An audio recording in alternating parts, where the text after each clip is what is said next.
Welcome to this amazing story. Annie is hard at work cleaning up, while Jack acts like a king, ordering her to go buy him fruit. Annie thinks this is just outrageous, so she declines Jack's ridiculous request, not knowing he would refuse to pay for all the cleaning fees.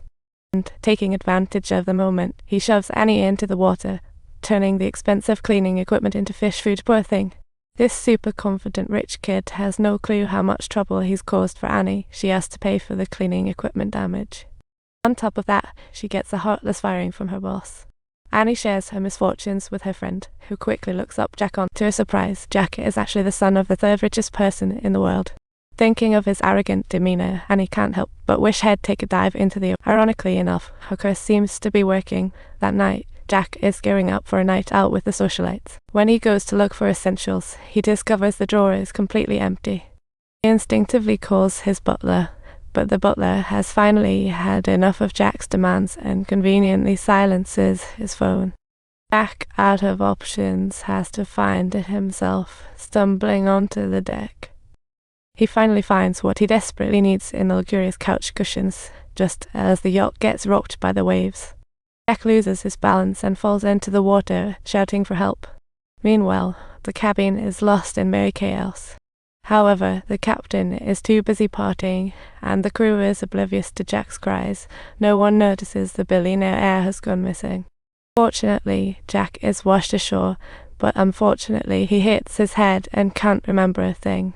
He's completely lost his identity and has no idea where to go, drawing the attention of the police with his disheveled state.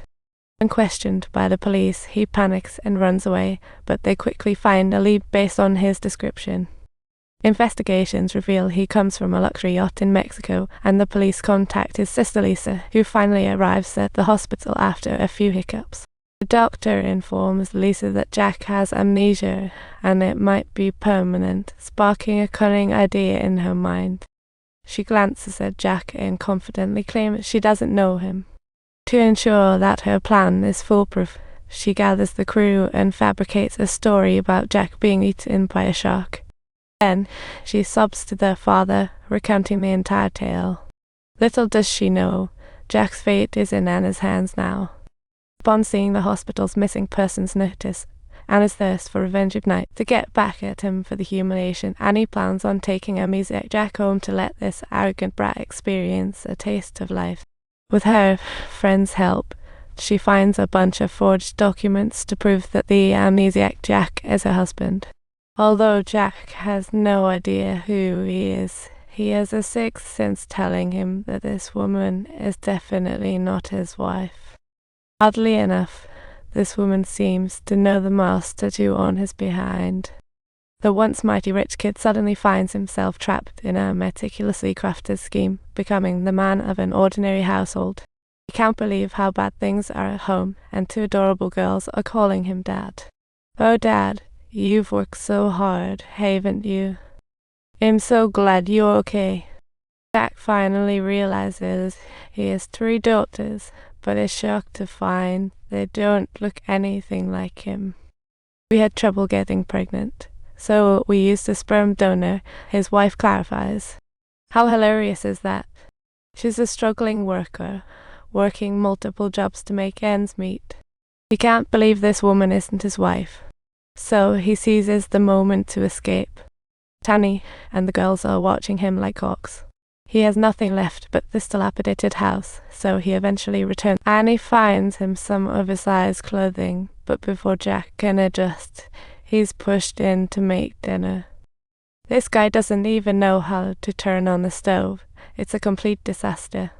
After enduring many difficulties to finally cook a pot of noodles, unexpectedly, it turns out to be a disaster, and instead of offering him comfort, Annie demands that he clean up the kitchen. At last, Annie puts him in the storage room outside, leaving Jack to fend off insects in solitude.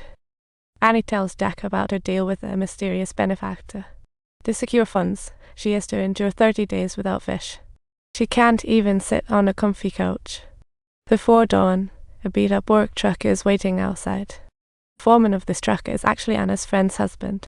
She asked him to assist her on his first day at the site. Jack is overwhelmed by the scorching sun relentlessly bakes the earth, and the indifferent and harsh gazes of the workers are filled with mockery towards this rich kid. And as the sun dips below the horizon, the mud-covered foreman personally drives him back home. It's the sloppy work clothes covered in sweat and dirt that contrast sharply with his usual attire.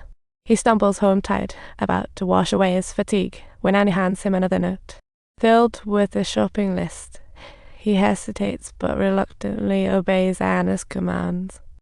Little did anyone notice, a sense of responsibility was slowly taking root in him. The past of flashy cars and private jets isn't what he values anymore, it's the life before him that captivates him. The bizarre relationship with his wife puzzles him, everything feels like a mirage. But Jack is still luckier than most. He's got a beautiful wife and 3 lively daughters. He should be a real man, taking on family responsibilities, instead of dreaming of fleeing. Well, if you enjoyed this story, don't forget to hit subscribe. We have more exciting content waiting for you.